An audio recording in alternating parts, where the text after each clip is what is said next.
Good evening, and thanks for spending your last Saturday in June with us. I'm Matt Holzaffel. We start tonight, as we have many nights in the last few months, an update on coronavirus cases across the country. More than 3 months since the first wave of coronavirus struck mostly cities in the north and east and then declined, big increases are now being reported across the Sun Belt. The soaring infection rate comes as another single-day record was shattered yesterday, with nearly 45,000 new cases reported throughout the country. The spike has the governors of Florida and Texas reversing course and tightening restrictions when coronavirus numbers jumped after reopening. The European Union reportedly is preparing to ban travelers from the U.S. on Wednesday when it's expected to lift travel restrictions. Michael George with CBS News is in New York in what was once the epicenter of the outbreak. In his opening remarks at Friday's coronavirus task force meeting, Vice President Mike Pence looked to assure the nation that this time is different. We have made truly remarkable progress in moving our nation forward.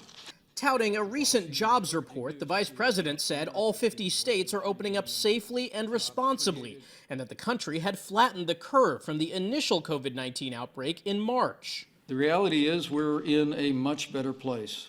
Stay home.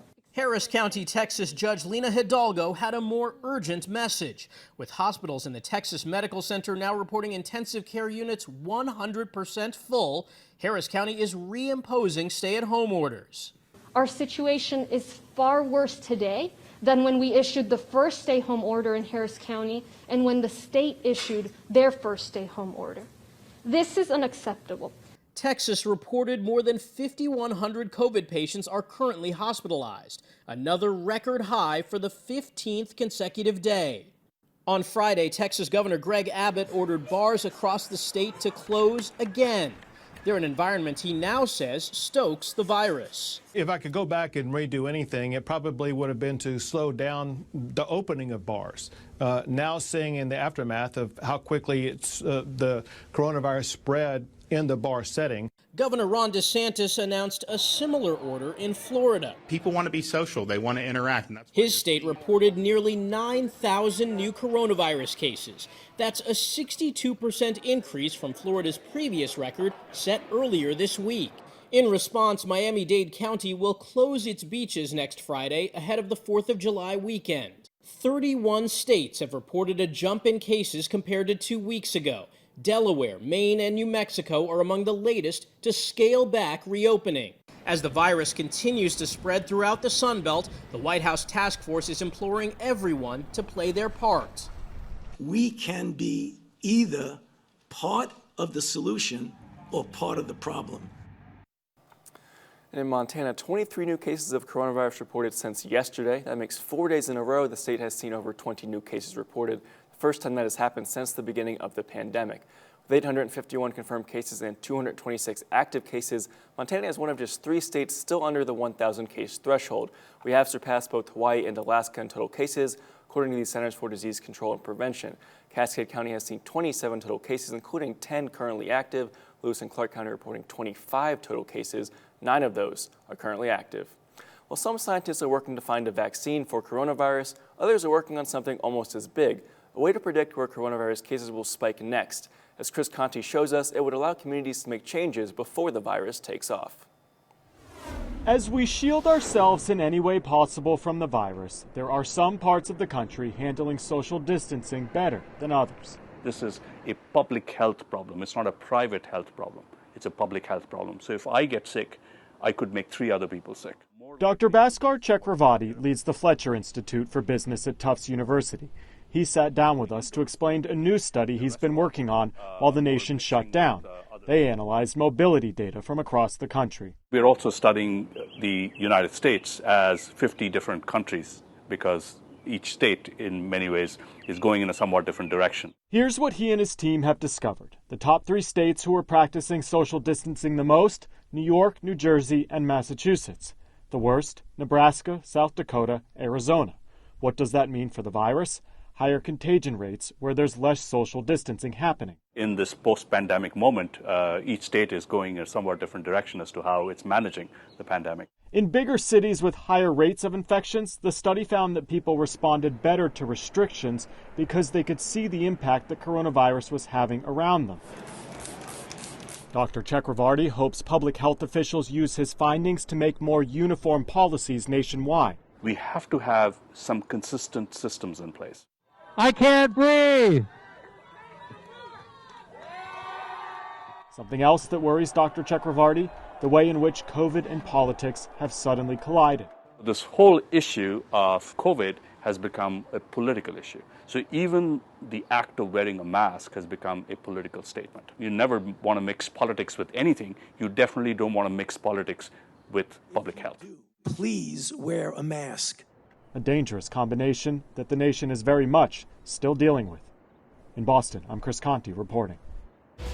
Well, in Montana, many of us have seen storms today, and our Storm Track weather team is here to tell us more. Grant Garland joins us now. Grant?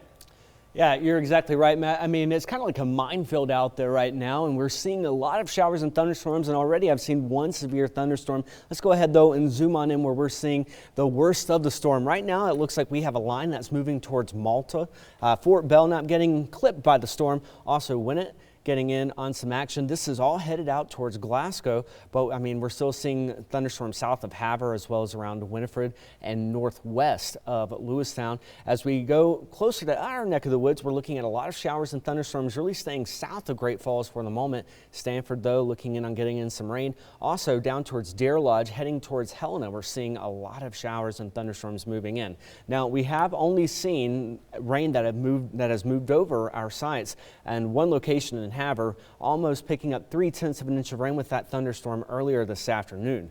We do have the chance for some severe weather where we're looking at Helena and Lewistown. We have a medium chance for scattered severe thunderstorms, whereas with Great Falls, Havre, Hayes, Glasgow, and Scobie, we are looking at a low chance for an isolated severe thunderstorm, with the main problems being quarter-sized hail as well as damaging wind gusts. Now later on, we're going to talk about a large system moving into the area tomorrow, bringing with it lots of rain. But for now, Matt, back to you, sir.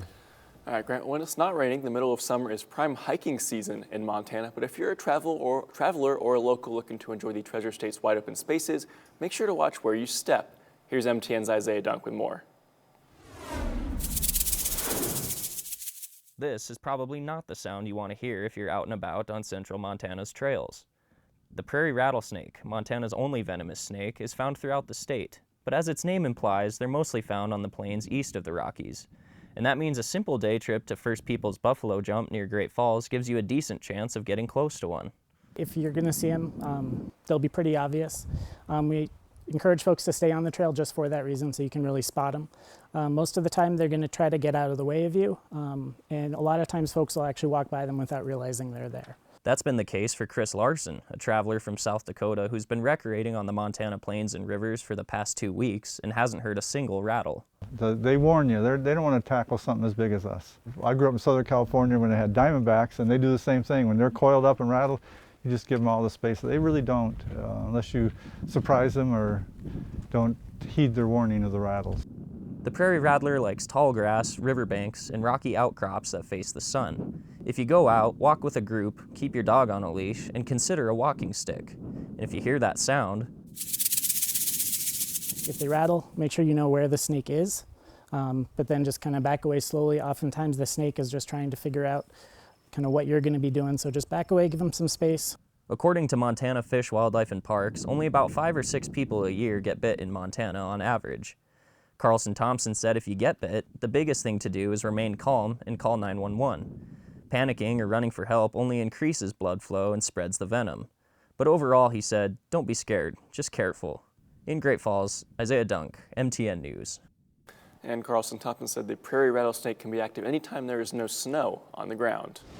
Coming up, if you're planning on having a campfire this summer, fire safety officials want to remind you a few things you can do to make sure your flame burns safely.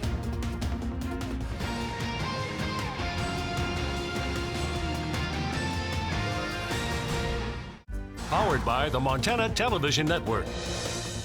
The 5:30 News continues on Montana's News Leader. Yesterday, Bighorn County health officials announced that all county residents must wear face masks when outside their homes.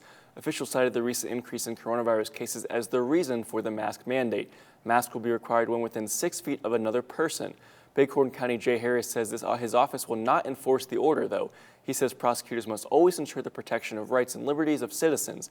In a news release, Harris writes, quote, "There is simply no situation or circumstance justifying criminal prosecution of a non-COVID positive person for not wearing a face mask in public, and my office will not give any such circumstance any prosecutorial review," end quote. The county's coronavirus incident commander spoke with MTN about not issuing citations.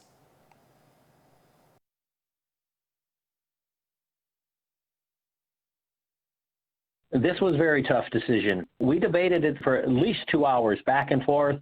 We knew that it was going to be some heartburn for certain people, that we were going to get some enforcement questions. And I keep saying enforcement for a type of order like this is going to be peer pressure and knowing yourself that you're doing the right thing. And some of that is the only way you're going to get compliance. This is one way to get a handle on it. We don't necessarily want to go backwards. We want to try to protect the public's interest by this face mask order. And Hodges says the order was vetted through the State Department of Public Health and Human Services Legal Division. Well, fire officials in Montana are warning campers about the dangers of not properly extinguishing campfires. Rick Connell, the fire manager for the Flathead National Forest, says this year lots of tourists are interested in coming to Montana to recreate and social distance on our public lands. However, he says 25% of forest fires are typically human-caused, and a huge portion of those are started by campfires. The biggest thing, he says, is to make sure your campfire is completely out before you walk away. Drown the fire, stir the fire, get your hands. When I was a Boy Scout, I learned to flip a quarter in there and you'd search for the quarter to make sure the fire was out. And that's where we need to help, because every year we have lots of abandoned campfires in the woods. Officials also ask that you make sure you build your campfire in a designated fire ring and clear 3 feet of space around the campfire to prevent embers from jumping and spreading. Well, we have a large-scale storm system that will be moving into the area tomorrow. Don't go away. I'll have a look at that in your full 7-day forecast after this break.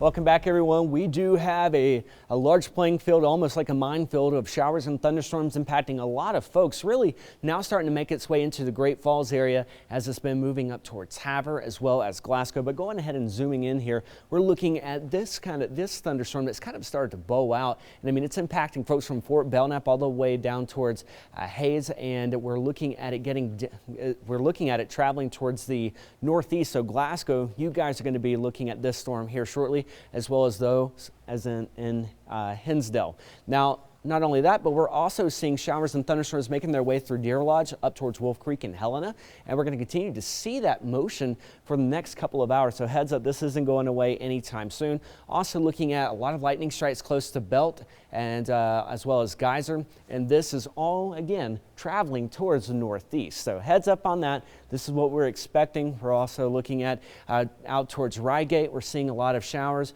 as it pushes off towards Winnett.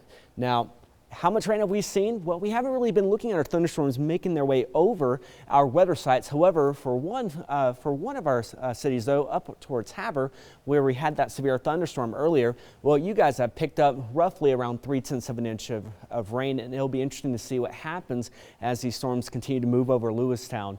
And so if you are collecting rain, please, in the rain gauge, please let us know how much you have seen. Now, the National Weather Service and the Storm Prediction Center, they have worked together to say, hey, we have a better chance of seeing scattered severe thunderstorms for those in Lewistown as well as Helena.